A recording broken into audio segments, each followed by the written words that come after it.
बातमी बघणार आहोत आपण। उद्धव ठाकरेंनी सातारा जिल्ह्याच्या पाटणमधील सभेमधून मंत्री शंभूराज देसाईंवर जोरदार निशाणा साधलेला आहे।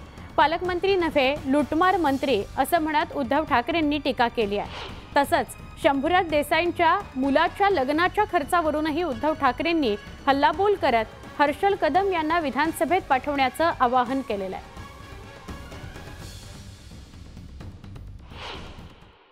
नाही ते पालकमंत्री कसे, पालकच जर का खायला लागले तर ते लुटमार मंत्री आहेत। तर त्या लुटमार मंत्र्यांना मी विचारतोय, अहो तुमचे आजोबा काँग्रेसमधूनच मंत्री होते, मग तेव्हा तुम्हाला काय दिसलं नव्हतं काँग्रेसचं काय झालं? मग त्याच्यानंतर काँग्रेसमध्ये यांना कोणी विचारे ना म्हणून आपल्याकडे घुसले कळपामध्ये। आपल्याला पण दया आली, कारण बाळासाहेब देसाई आणि आपले शिवसेना प्रमुख यांचे ऋणानुबंध तेव्हा होते म्हणून घेतलं। पण आपल्याला काय माहित की असा लुटमार करणारा करंट असेल। आपण मंत्री केला, मग मिंद्यानी परवा सांगितलं की जी गद्दारी झाली त्या गद्दारीमध्ये हाच लांडगा पुढे होता। मी होम मिनिस्टर केलं होतं यांना, आणि तो होम मिनिस्टर आदेश बांदेकर सारखा नाही, आदेश तर आपलं काम करतोय। याला होम मिनिस्टर केलं आणि त्या होम मिनिस्ट्रीचा दुरुपयोग केला, पोलीस खातं वापरलं आणि गद्दारांना पळून जायला मदत केली, ढोकळा खायला। का रे, तुला आमचं काय इथलं गरम पडतं जेवण? रस्सा तिखट असतो, तुला काय त्रास होतो की काय? की सुरतेला गेलास डायरेक्ट ढोकळा खायला, तिकडनं गुवाहाटीला गेला?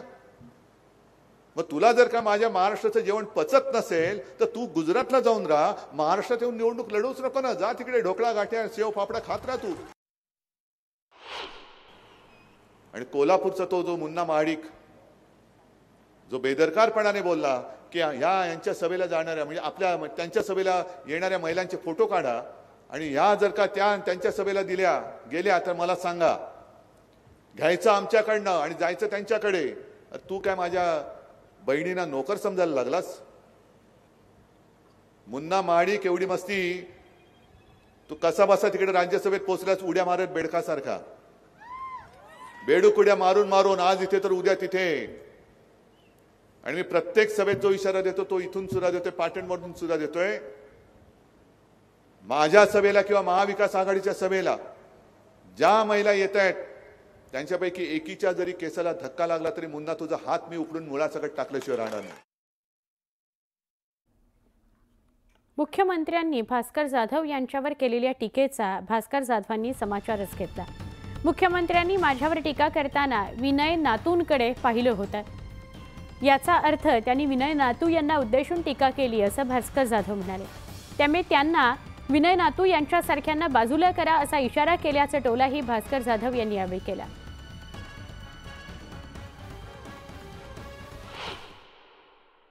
आंबा जर एक नासका निघाला आणि तो जर बाहेर काढला नाही तर संपूर्ण पेटी खराब होते, असं जेव्हा मुख्यमंत्री बोलत होते त्यावेळेला त्यांनी विनय नातूंच्याकडे बघितलं। याचा अर्थ या पेटीतला, त्यांच्या ज्या महायुतीच्या पेटीतला नासका आंबा हा विनय नातू आहे हे त्यांना सांगायचं होतं। आणि म्हणून ह्या विनय नातू सारख्या नासक्या आंब्याला बाजूला करा असा त्यांनी इशारा केला। दुसरं ते म्हणाले की भाकरी करपलेली आहे ती परतावी लागेल असं ते म्हणाले। जे कोणी सत्तेवर असतात त्यांना करपलेली भाकरी म्हणतात, विरोधी पक्षातल्या माणसाला कधीही करपलेली भाकरी म्हणत नाहीत। शेतकऱ्यांनी सोयाबीन विकण्याची घाई करू नका असं आवाहन यशोमती ठाकूर यांनी शेतकऱ्यांना केलं। लवकरच आपलं सरकार येणार आहे तेव्हा सोयाबीनला 7,000चा भाव देऊ असं आश्वासन त्यांनी दिलं। तसंच सध्या 3,000 ते 3,500चा दर मिळतोय, त्यामुळे शेतकरी अडचणीत आलाय असा हल्लाबोल त्यांनी केला। त्यावर आता देवेंद्र फडणवीसांनी उत्तर दिलंय, तुम्ही सुरुवातीला कर्नाटकमध्ये पैसे द्या, तिथं सोयाबीनला 3,800 रुपयांचा दर मिळतोय असं फडणवीसांनी म्हटलं। सोयाबीनला 7,000च्या वर MSPचा भाव देणार आदरणीय खरगे साहेबांनी, आदरणीय चन्नथल्ला साहेबांनी याची घोषणा केलेली आहे। आणि महाविकास आघाडीचं जर सरकार आलं तर सोयाबीन हा 7,000 रुपयांनी विक्री होणार. माझी सर्व शेतकऱ्यांना आव्हान आहे की बाबा सोयाबीन आत्ता विकू नका. थोडंसं 4-5 दिवसच राहिलेले आहेत. तुम्ही थोडं थांबून जा. आपलं सरकार आलं तर आपण 7,000 भाव नक्कीच देऊ, असं आदरणीय खारगे साहेबांनी या ठिकाणी आपल्याला आश्वासित केलेलं आहे. हे सांगून राहिले आम्ही निवडून आलो तर सोयाबीनला 7,000 रुपये देऊ. आजच मी दर बघितला, कर्नाटकात 3800 रुपयात सोयाबीन विकत घेतात. 3800 रुपयात. पहिल्यांदा जरा कर्नाटकमध्ये द्या ना मला पैसे.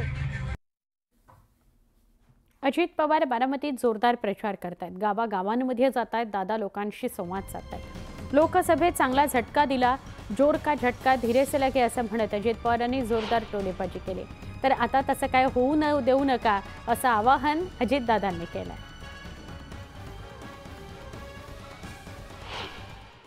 माझी सगळ्यांना विनंती आहे, लोकसभेच्या निवडणुकीच्या निमित्तानं चांगला झटका दिला, चांगला झटका दिला.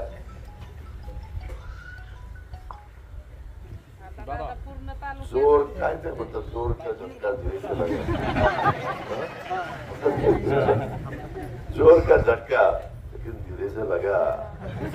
आता तसं काही होऊन देऊ नका. आता मी तुमचं प्रतिनिधित्व करतोय.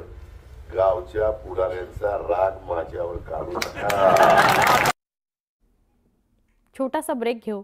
तुम्ही बघताय महाराष्ट्राचा महासंग्राम, न्यूज 18 लोकमतवर.